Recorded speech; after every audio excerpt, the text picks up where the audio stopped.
Rise and shine, Central Indiana. It is 9 o'clock on your Sunday morning. Thanks for starting your day and week with us here on 13 Sunrise. I'm Matthew Foltz alongside Lindsay Monroe. If you're just waking up with us, you might notice it's a little cold out there, Lindsay, and it's only going to get worse for the next 72 hours. It really is, and we are headed into this Arctic stretch, and I know that word, we use it a lot in the wintertime, and it's cold, it's winter after all, but this is very abnormal for this time of year to have this is something that really takes seriously.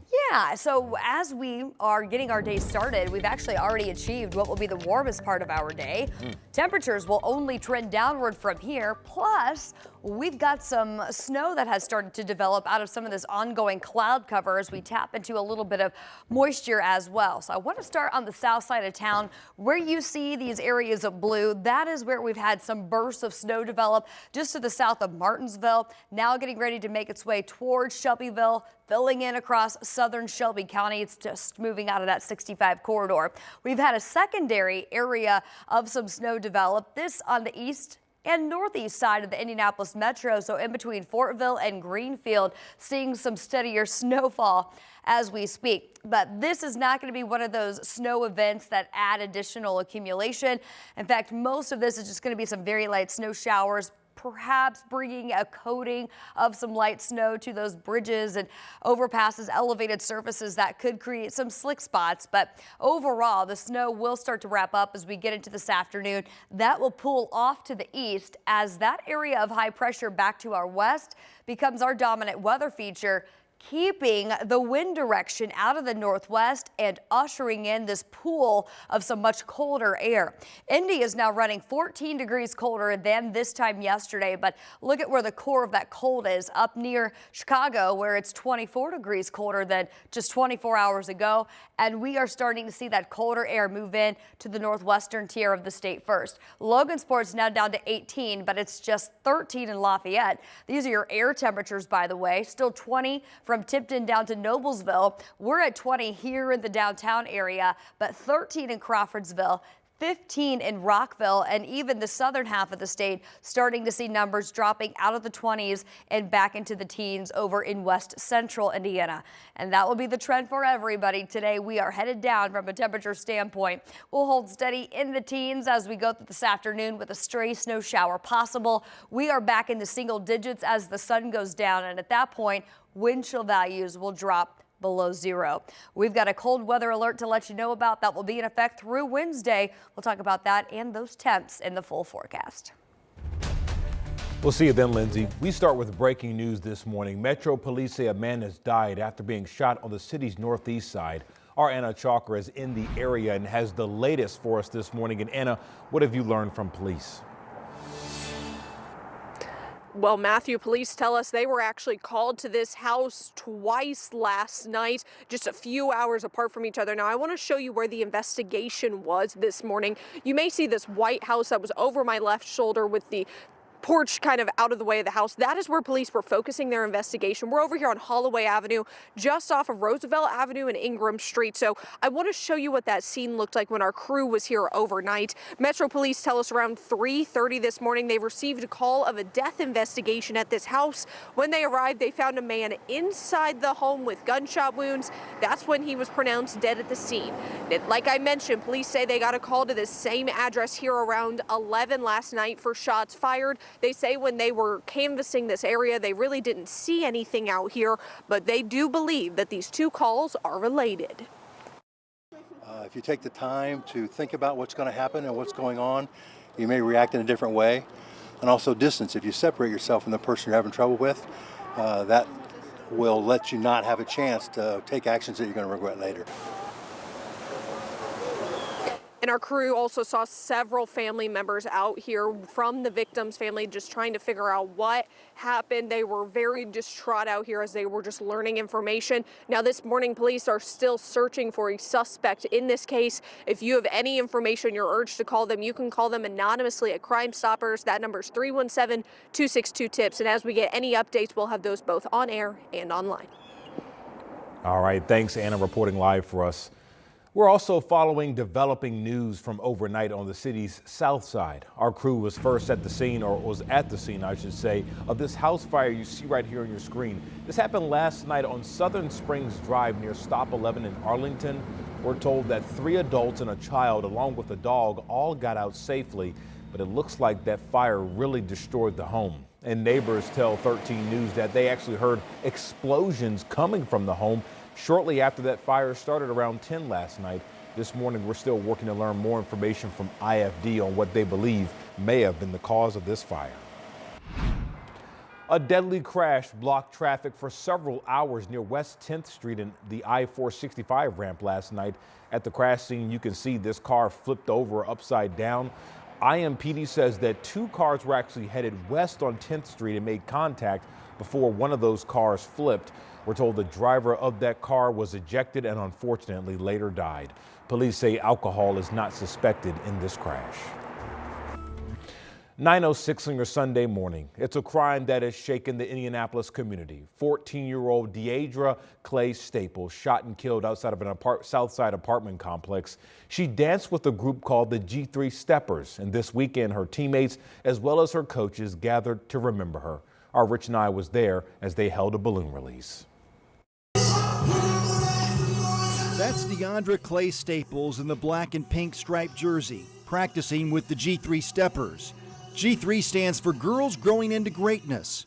But Deandra didn't get to grow up, shot and killed at 14, and left in the snow January 11th.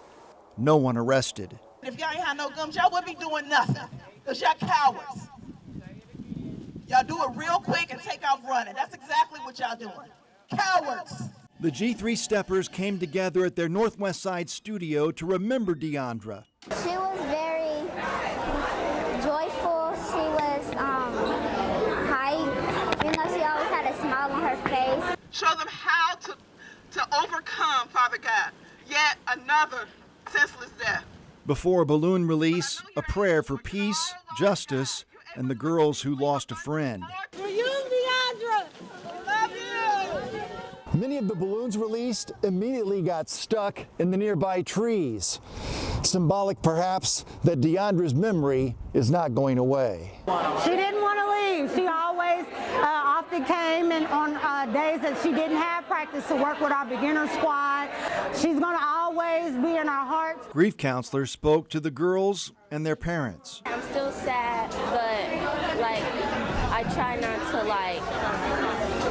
overthink it and just go day by day. Mourning, but stepping forward. In Indianapolis, Rich Nye, 13 News. Time is now 9:08. TikTok is officially banned here in the U.S. The social media app went dark last night, less than 2 hours before a ban was set to go into effect. So if you open your phone right now and go to the TikTok app, you'll see this message when you open it, reading, quote, "Sorry, TikTok isn't available right now. A law banning TikTok has been enacted in the U.S. Unfortunately, that means you can't use TikTok for now." It's this game of chicken that has got us to this situation. If they took seriously the deadlines that we gave them in our legislation, passed overwhelmingly bipartisan, so they could sell TikTok to another entity or individual, we would not be in this dilemma. Now, President-elect Trump tried to get the app banned during his first term. According to NBC News, Trump says he will most likely delay a ban on the app for 90 days once he takes office tomorrow. However, he has not made a final decision. Ascension St. Vincent has had a big move this weekend. 62 NICU babies were transported to their brand new hospital home. They were transferred to the new Women and Children's Hospital, which is an 8-story tower over on 86th Street. So instead of treating babies and their moms in separate buildings, now they'll get the same care under the same roof. It's important for moms like Addison and her son Hudson, who's had around-the-clock care for the last 7 weeks. It's kind of been like a shelter in life's unexpected storm. Advanced technology. We have all of our rooms are private NICU rooms, and so we're thrilled to offer this facility to our community. This weekend's patient transfer all happened over the span of several hours. You can read more about the new hospital right now on our website at WTHR.com.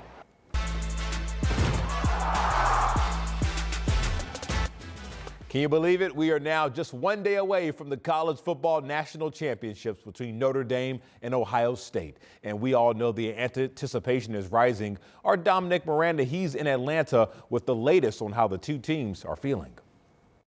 Good morning from Atlanta, Georgia, as we are just one day away from the national championship between Notre Dame and Ohio State. Yesterday, we heard from so many Notre Dame players ahead of this matchup, but I got to tell you, there are so many Irish fans down here in Georgia hungry for the program's first title since 1988. Go Irish! Energy. Enthusiasm. Go Irish! A hunger never felt before. Words cannot describe the energy I've had. I felt like it's been electric ever since we saw them win the Orange Bowl. Like everyone knew. And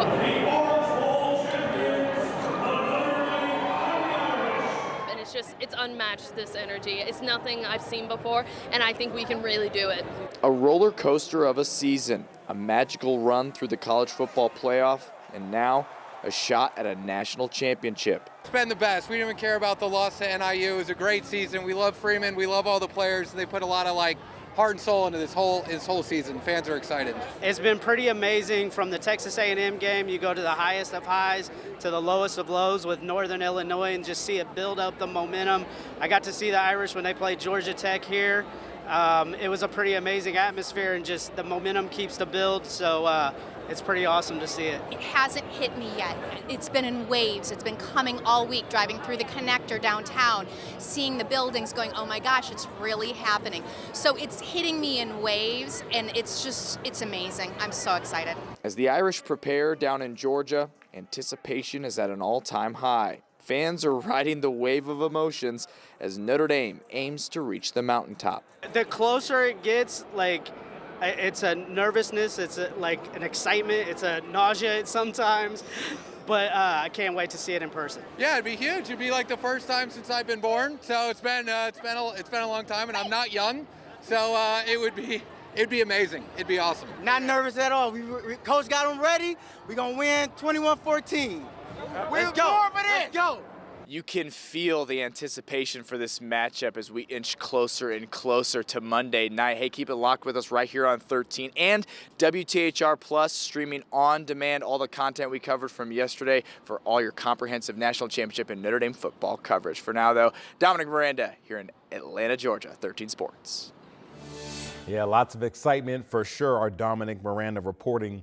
We have some Operation Basketball for you this morning. Marion County bragging rights are on the line in the championship of the boys basketball county tourney over at Southport Fieldhouse. North Central built a big lead on 8th-ranked Ben Davis. Poppy Rivera hit a three-pointer on his way to 15 points. The Panthers ended up leading by 15 at the half, but Ben Davis, they battled back. Deshaun Ladd led the Giants with 15 points, and the Giants appeared to take control, going up by 7 with just 5 minutes left. However, North Central scored the last 11 points of the game. The Panthers win the county championship 48-44.